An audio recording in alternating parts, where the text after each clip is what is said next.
Hello दोस्तों, प्रधान classes के इस ऑनलाइन डिजिटल प्लेटफॉर्म पर मैं स्वागत करता हूं। कैसे हो दोस्तों? उम्मीद करता हूँगा कि अच्छे होंगे। दोस्तों, आज हम बात करेंगे भारतीय भूगोल के नेक्स्ट टॉपिक ऊर्जा संसाधन के बारे में। भारत के जो भी ऊर्जा संसाधन है उसके संदर्भ में आज के सेशन में बात करेंगे। तो दोस्तों, अगर अभी तक आपने हमारे चैनल को सब्सक्राइब नहीं किया है तो जाके चैनल को सब्सक्राइब कीजिए और साथ ही साथ बेल आइकन के बटन को प्रेस कीजिए ताकि आने वाले आगामी कक्षाओं में सूचनाओं का नोटिफिकेशन आपको मिल सके।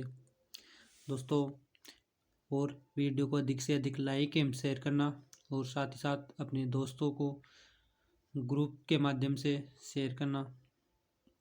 तो आज हम बात करेंगे भारतीय भूगोल का जो महत्वपूर्ण टॉपिक है भारत के ऊर्जा संसाधन, उसके संदर्भ में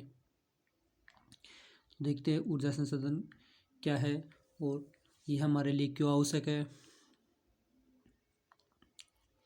तो देखते हैं।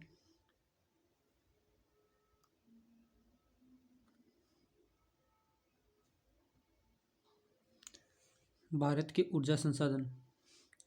विश्व के सबसे बड़े ऊर्जा उपभोक्ता देशों में भारत का 6वां स्थान है, जबकि ऊर्जा उत्पादक देशों में भारत का 11वां स्थान है।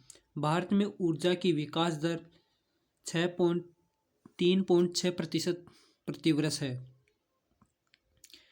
भारत जो ऊर्जा संसाधनों का उपभोग करता है उसके हिसाब से विश्व के अंदर 6वें स्थान पर है, जबकि ऊर्जा संसाधनों के उत्पादन में 11वें स्थान पर है। आगे है ऊर्जा स्रोत। दो प्रकार के होते हैं, एक होता है परंपरागत ऊर्जा स्रोत और दूसरा होता है गैर परंपरागत ऊर्जा स्रोत। परंपरागत ऊर्जा स्रोतों में क्या? जलावन और उपले, कोयला, पेट्रोलियम, प्राकृतिक गैस और बिजली, ये परंपरागत ऊर्जा स्रोतों के भाग है। जबकि सौर ऊर्जा, पवन ऊर्जा, ज्वारीय ऊर्जा, भूतापीय ऊर्जा, बायोगैस और परमाणु ऊर्जा ये गैर परंपरागत ऊर्जा के स्रोत है। पहले देखेंगे हम परंपरागत ऊर्जा के स्रोत।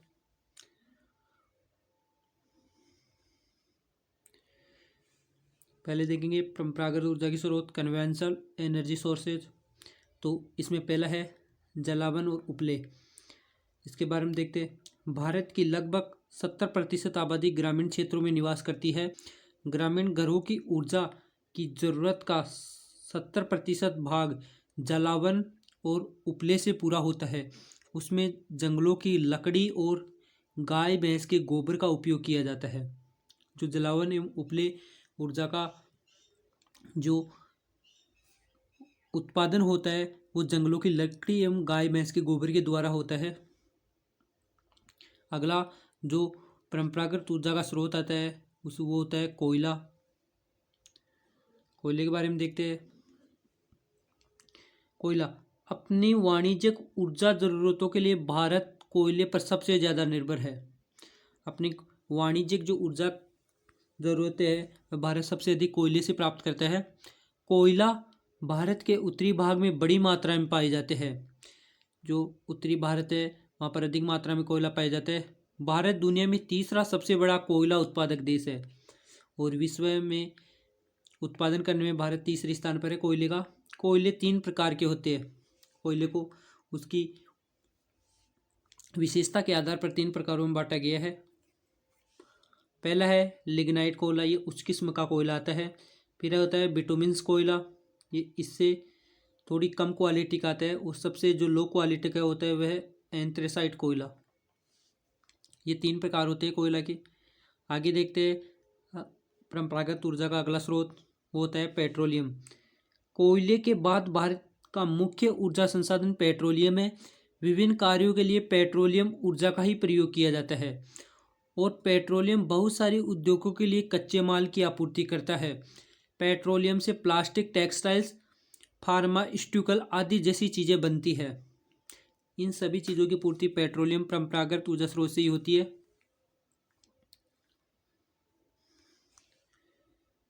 भारत में पेट्रोलियम की आपूर्ति का 63% हिस्सा मुंबई हाई से मिलता है तथा 18% गुजरात सेवर से, 13% असम से आता है। गुजरात में सबसे महत्वपूर्ण तेल का क्षेत्र अंकलेश्वर है। भारत का सबसे पुराना पेट्रोलियम उत्पादक असम है।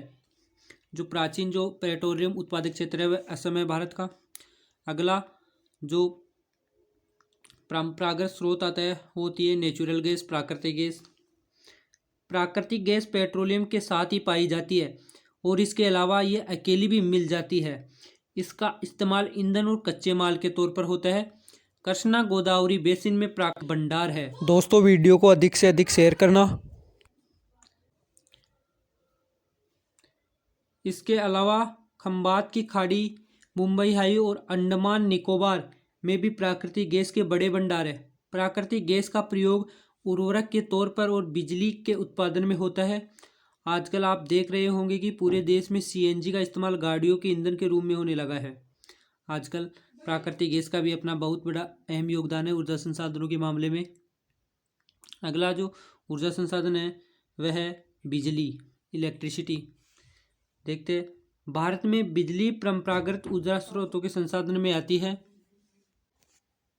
बिजली का उत्पादन मुख्य रूप से दो तरीकों से होता है, एक बहते जल से और दूसरा कोयला, पेट्रोलियम या प्राकृतिक गैस को धन के रूप में इस्तेमाल करके टरबाइन चलाया जाता है और उसे बिजली का उत्पादन किया जाता है। ये बिजली उत्पादन के तरीके हैं दो। आगे हैं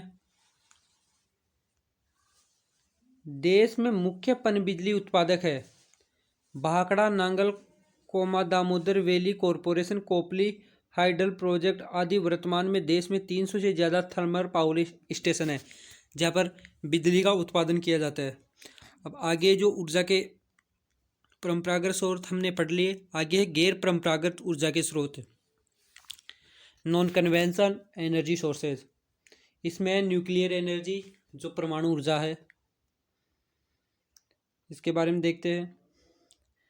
परमाणु विखंडन से ऊर्जा का निर्माण किया जाता है। निर्माण के लिए यूरेनियम का इस्तेमाल किया जाता है। इससे बहुत भारी मात्रा में सौर ऊर्जा निकलती है। इसका इस्तेमाल बिजली पैदा करने के लिए किया जाता है। यूरेनियम झारखंड और राजस्थान की पहाड़ियों में पाई जाती है।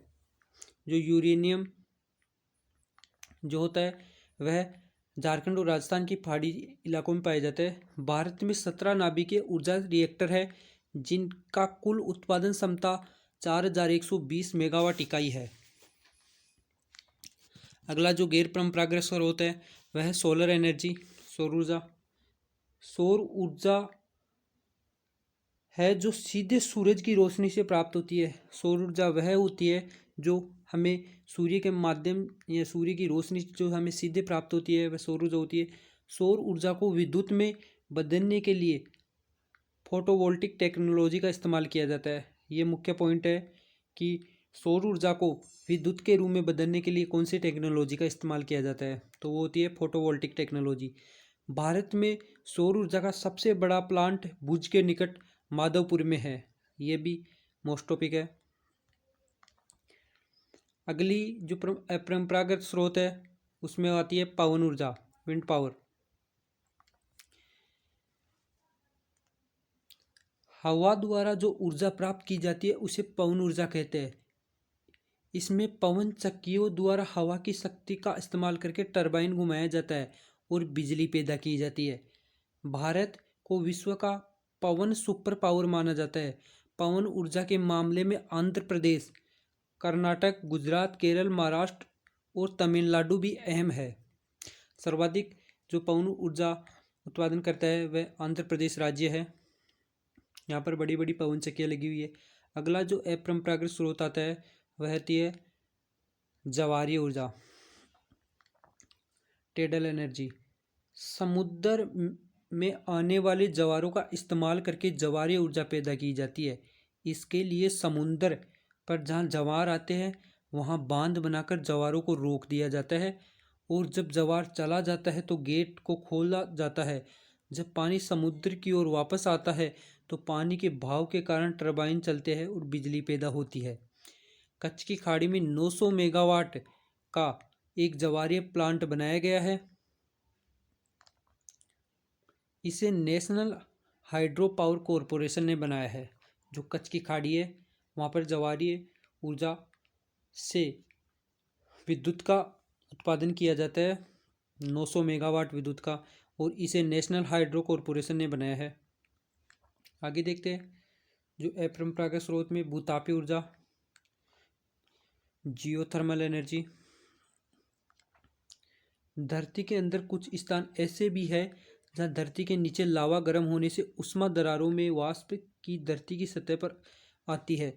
यानी कि लावा गर्म होने से जो उष्मा के कारण जो धरती के अंदर जो दरारें होती है, वहाँ से वाष्प ऊपर की ओर आती है और भूमिगत जल भाप बनकर ऊपर की ओर उड़ता है। इसे भाप के इस्तेमाल टरबाइन चलाने में किया जाता है और बिजली पैदा की जाती है। भारत में अभी प्रयोग के तौर पर भूतापीय ऊर्जा से बिजली बनाने के लिए केवल 2 संयंत्र स्थापित किए गए हैं। पहला हिमाचल प्रदेश के मणिकर्ण के निकट पार्वती घाट में और दूसरा लद्दाख के पुंगी घाटी में स्थित है। यहाँ से भूतापीय ऊर्जा उत्पादित की जाती है इन 2 संयंत्रों के द्वारा। अगला जो अपरंपरागत स्रोत है वह है बायोगैस। गाय भैंस के गोबर खरपतवार को कुछ विशेष प्रकार के बैक्टीरिया उपयोगी बायोगैस में बदल देते हैं। चूंकि इस उपयोगी गैस का उत्पादन जैविक प्रक्रिया द्वारा होता है, बायोलॉजिकल प्रोसेस, इसलिए इसे जैविक गैस भी कहते हैं।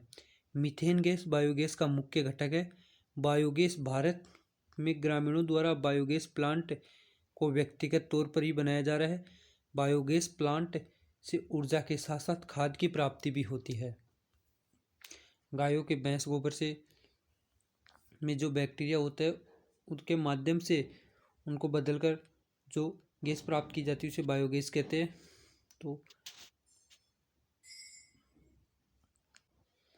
ये थ्योरी का टॉपिक यहीं तक था।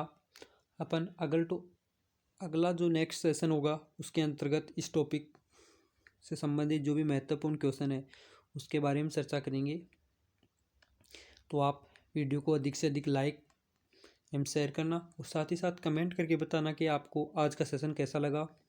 तो दोस्तों, आज के सेशन में इतना ही। मैं लेना चाहता हूँ आपसे विदा। तो आज के लिए जय हिंद जय भारत। मिलते हैं नेक्स्ट सेशन में।